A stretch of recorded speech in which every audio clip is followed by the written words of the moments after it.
kalau lagi lebaran emang sebagian banyak yang pulang. Ini salam dulu itu. Kamu buta. Halo guys, kita jumpa lagi, dan terima kasih telah mengklik video ini. Kali ini kita akan membahas film Ivana.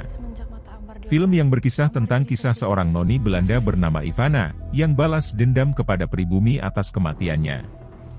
Sosok hantu noni Belanda tanpa kepala ini, akan meneror orang yang tinggal di sebuah panti jompo di daerah Bandung. Tanpa berlama-lama kita masuk ke dalam alur ceritanya. Sama hal-hal yang orang biasa nggak bisa lihat.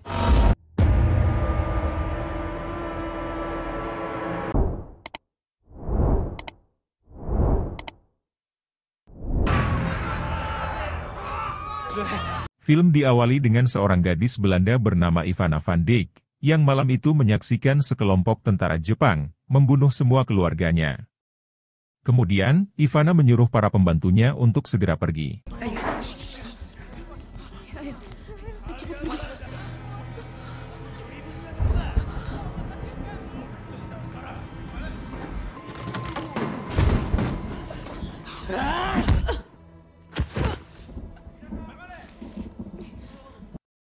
Dia kemudian berbicara kepada Matsuya, pemimpin pasukan Jepang tersebut, dan memohon atas keselamatan dirinya. Namun Matsuya menolaknya lalu mencekiknya.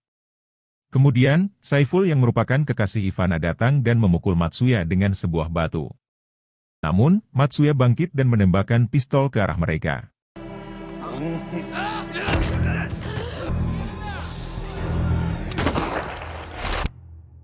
Berpuluh-puluh tahun setelah kejadian itu berlalu, tepatnya di tahun 1993.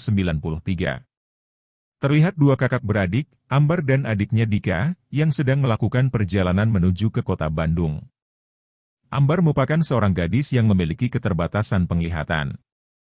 Namun meski begitu, Ambar memiliki kemampuan untuk melihat hal-hal yang tak kasat mata.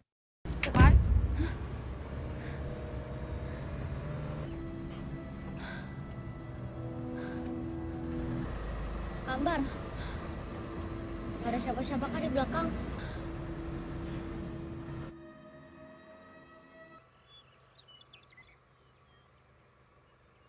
Jalan ini sih kak, tapi kayaknya masih jauh.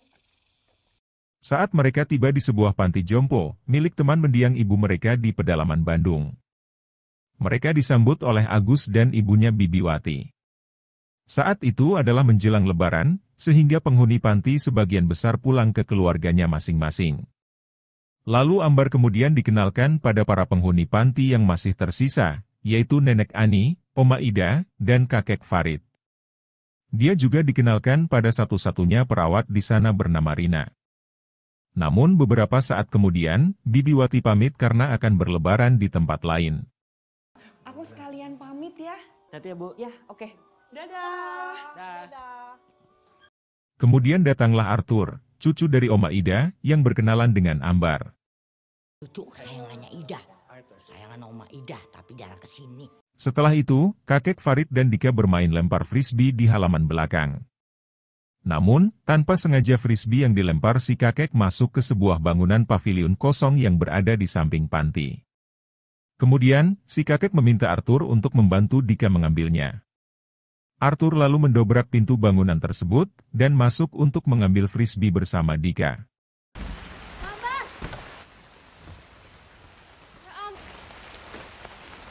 Sini kak. Sementara, Ambar yang mencari Dika pun menyusulnya. Namun, saat memasuki bangunan itu lebih jauh, tiba-tiba Ambar terperosok pada lantai kayu yang rapuh dan terjatuh ke lantai bawah. Dika dan Arthur pun segera menolongnya. Di ruang bawah tanah itu, Ambar, Dika dan Arthur menemukan banyak barang antik, sebuah peti dan patung tanpa kepala yang sangat mengerikan. Nih, kayaknya ya, semua pot-pot yang di atas pasti bikinnya di sini. Ada peti. Peti. Ya, tapi Hati-hati kak.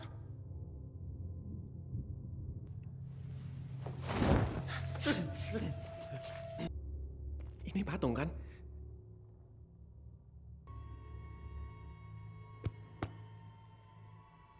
Tidak lama kemudian, Agus datang menyusul mereka. Yaudah kita bawa ke atas aja yuk. Ide bagus tuh. Kemudian Agus dan Arthur pergi membawa peti itu ke atas. Sementara, saat Ambar mau ke atas juga, tiba-tiba patung manekin di belakangnya berdiri dan mendekatinya. Namun saat Ambar berbalik, patung tersebut masih berada di tempatnya semula. Kak. Ayo, Kak. Kemudian kayaknya Biar nggak perih. Di dalam panti, Arthur dan Dika membuka peti tersebut dan mereka menemukan sebuah buku harian dan beberapa piringan hitam.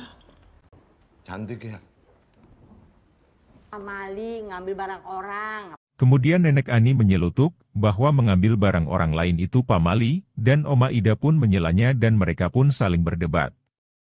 Sementara Arthur kemudian memainkan piringan hitam tersebut yang berisi lagu Belanda dan mereka pun berdansa bersama. Ayo Kak. Ayo Ambar. Itu seru. Saat mereka sedang asik berdansa, tiba-tiba mati lampu. Mereka memutuskan untuk berangkat tidur. Kambar. Ada sumur serang Deka di belakang.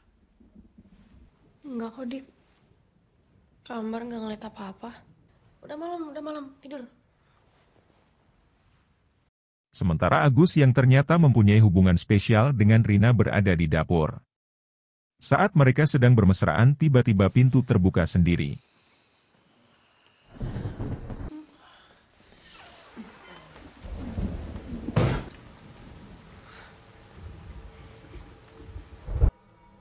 Yaudah balik ke kamar aja.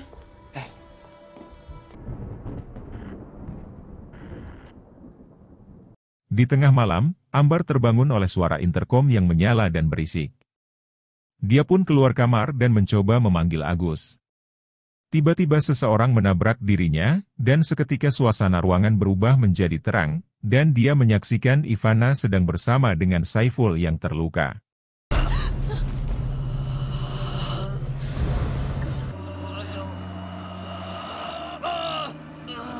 Kalian siapa?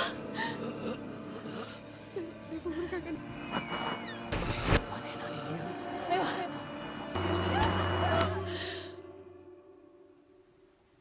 Ambar pun tersadar kembali saat Dika menghampirinya.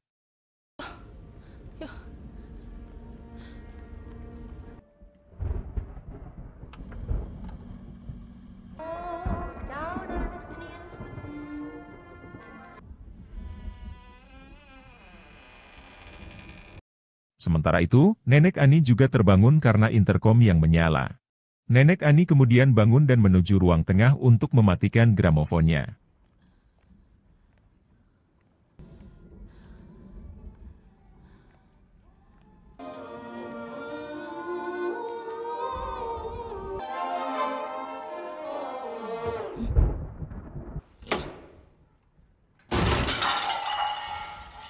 Namun, sekelebat bayangan muncul dan menjatuhkan piring. Saat Nenek Ani membersihkan piringnya, dia melihat sesosok makhluk yang membuatnya ketakutan. Agus ini selalu taruh tengah jalan.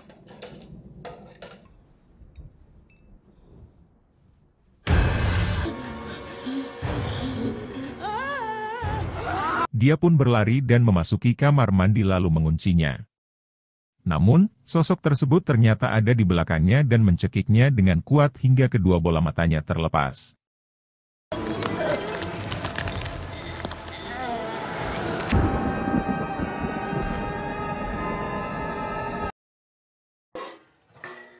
Kamu sih nggak bangunin aku. Paginya, mereka semua kesiangan padahal hari itu adalah hari raya Idul Fitri, sehingga mereka melewatkan sholat Id. Duh, nggak jadi sholat Id ya? Mom, bangun lagi nggak? Lo kebangun? Ada yang manggil nggak semalam? Ya kek. Kenapa? Sementara, patung manekin tanpa kepala yang ada di ruang bawah tanah, tiba-tiba sudah berada di ruang tengah dan duduk di atas kursi. Lalu, Agus dan Arthur saling menuduh bahwa mereka yang membawanya, tetapi mereka sama-sama membantahnya. Lo yang bawa kantor? Lo gak usah bawa kaget, Gus. Arthur, kamu jangan main-main sama Oma. Kamu bercanda. Tur. Gimana mungkin patung itu bisa jalan sendiri tuh? Tuh, dengerin kata Oma. Masih hari lebaran, mending lo balik ke pavilion deh. Ternyata ini buku harian perempuan Belanda. Kakek Farid kemudian membacakan buku harian Ivana pada Ambar, tentang kejadian tragis yang dialami keluarga Ivana. Lalu Ambar juga menceritakan bahwa dia bisa melihat hal-hal yang gaib dan semalam dia melihat Ivana. Tapi kakek pernah ngeliat hal aneh di rumah ini. Kamu bisa merasakan hal gaib? Semalam Ambar lihat sesuatu kayak... Ambar bisa lihat jelas. Perempuan Belanda itu.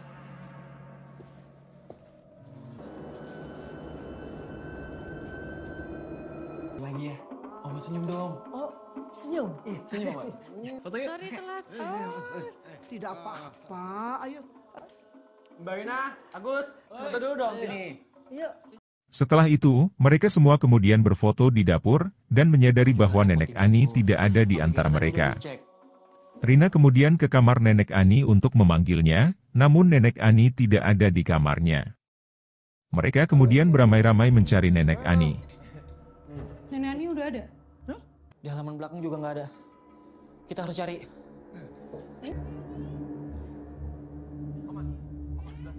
Di belakang nggak ada? Nggak ada. Coba lihat di situ. Nek. Nih Ani.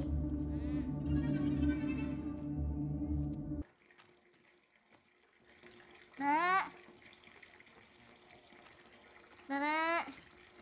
Ambar yang mencarinya ke kamar mandi menemukan mayat Nenek Ani yang sudah tanpa kepala. Dia pun berteriak histeris dan membuat yang lainnya ketakutan.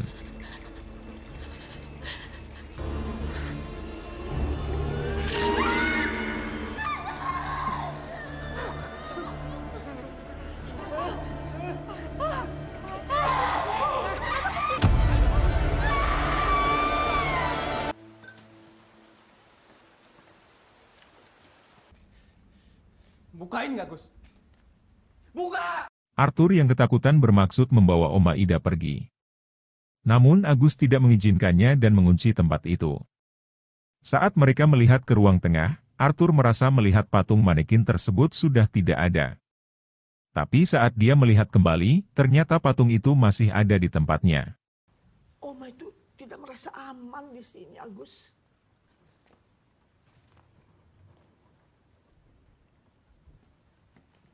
Arthur.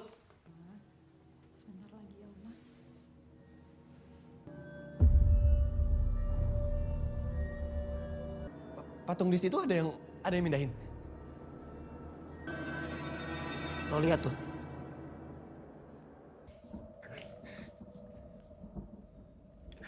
Ya, itu patung nggak ada di situ, Gus. Udah cukup.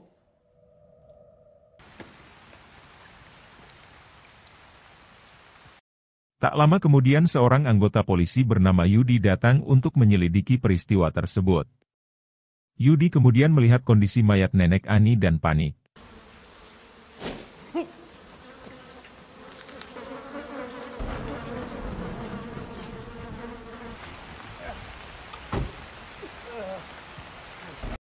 Dia kemudian kembali ke mobilnya menghubungi kantor untuk meminta bantuan, namun tidak tersambung.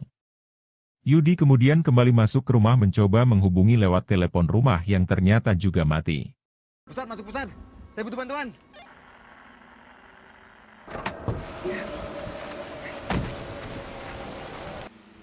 Telepon mana? Di sana, Pak.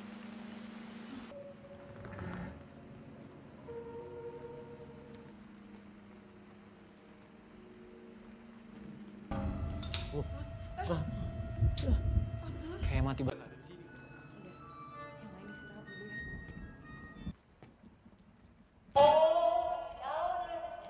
Tiba-tiba gramofon itu menyala kembali. Lalu Ambar mendekati gramofon dan sesaat kemudian dia merasa ruangan itu menjadi terang. Dia bisa melihat dengan jelas dan kembali menyaksikan Ivana sedang bersama Saiful yang terluka. Kemudian, para pembantu Ivana datang mendekati mereka dan justru memukul dan menyeretnya.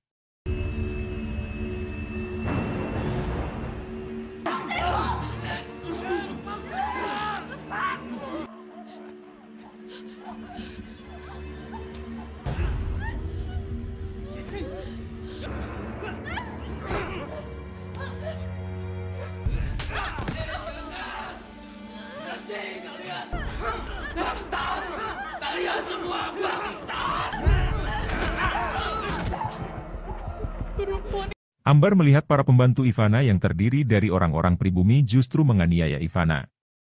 Kemudian, Matsuya masuk dan mengatakan pada Ivana bahwa kecintaannya pada masyarakat pribumi tidak ada gunanya, karena para pribumi ternyata justru mengkhianatinya. Ivana pun bersumpah bahwa setiap darahnya yang menetes, dia tidak akan membuat mereka tenang. Sesaat kemudian Matsuya memenggal kepala Ivana.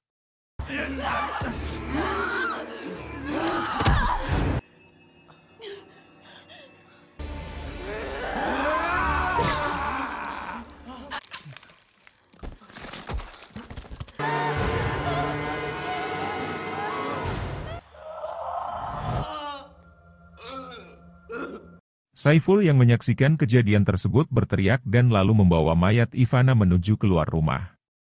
Ternyata, Saiful membawa mayat Ivana ke ruang bawah tanah pavilion samping panti. Ambar, pada ngapain di sini? Para penghuni panti dan Yudi terus mengikuti Ambar. Di ruang bawah tanah, Ambar menyaksikan Saiful menyalakan gramofon dan melumuri mayat Ivana dengan tanah liat. Setelah itu, Saiful kemudian menutup patung mayat Ivana dengan kain, dan kembali ke atas sambil membawa bambu runcing untuk melawan tentara Jepang. Halaman rumah dulu. Baik kami. Tapi kemudian...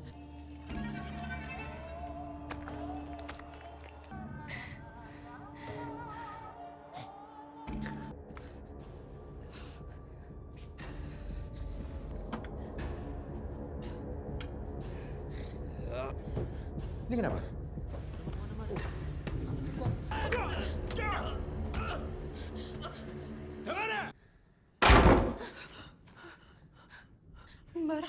Tiba-tiba kursi Ivana terjatuh. Kemudian Yudi mendekati kursi tersebut, dan Ivana tanpa kepala muncul mencekiknya. Agus berinisiatif mengambil bambu runcing dan menusuk sosok Ivana. Namun Ivana justru berbalik menyerang Agus, dan mencabut kepala Agus terlepas dari tubuhnya.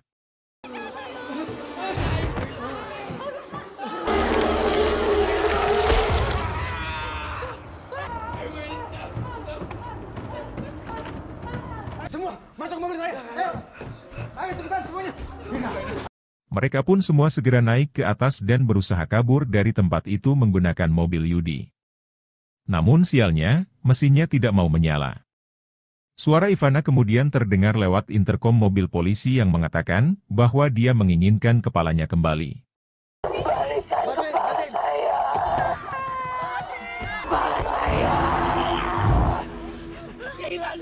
Kemudian, pintu mobil terbuka dengan sendirinya dan Oma Ida pun tertarik keluar. Arthur dengan cepat keluar untuk menolong Oma Ida. Namun, Ivana muncul dan mencabut kepala Oma Ida. Sementara, Arthur yang mencoba menyerangnya tidak lepas dari kebrutalan Ivana yang juga mencabut kepalanya.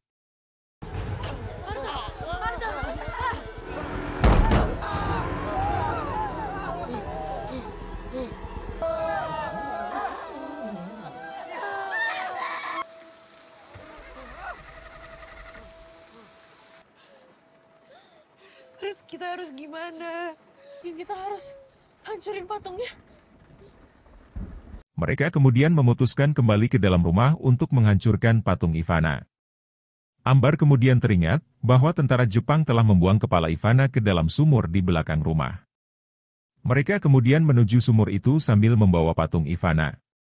Yudi lalu menghancurkan patung Ivana menggunakan kapak, kemudian menyirami jasad Ivana dengan minyak dan alkohol, lalu membuangnya ke dalam sumur.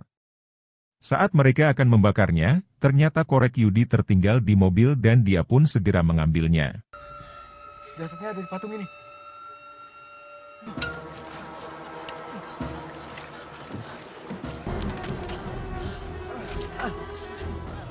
Sekarang kita bakar. Bakar! Koreknya mana? Namun, Ivana muncul mencekik Ambar dan Dika.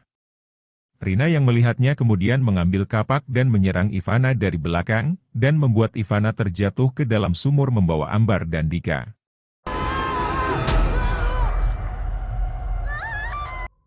Dika, Ambar, tunggu di situ. Dika! Di dalam sumur, Ambar menemukan kepala Ivana. Kemudian, Ambar meminta korek agar mereka yang di atas melemparkannya. Ambar yang berusaha menyalakan koreknya, namun sosok Ivana kembali muncul dan mencekiknya dari belakang. Sementara, Dika meraih dan menyalakan koreknya, kemudian membakar jasad Ivana. Sosok Ivana pun ikut terbakar bersamaan dengan jasadnya. Ambar dan Dika akhirnya selamat dari kematian. Dan film pun berakhir, sampai jumpa di video berikutnya.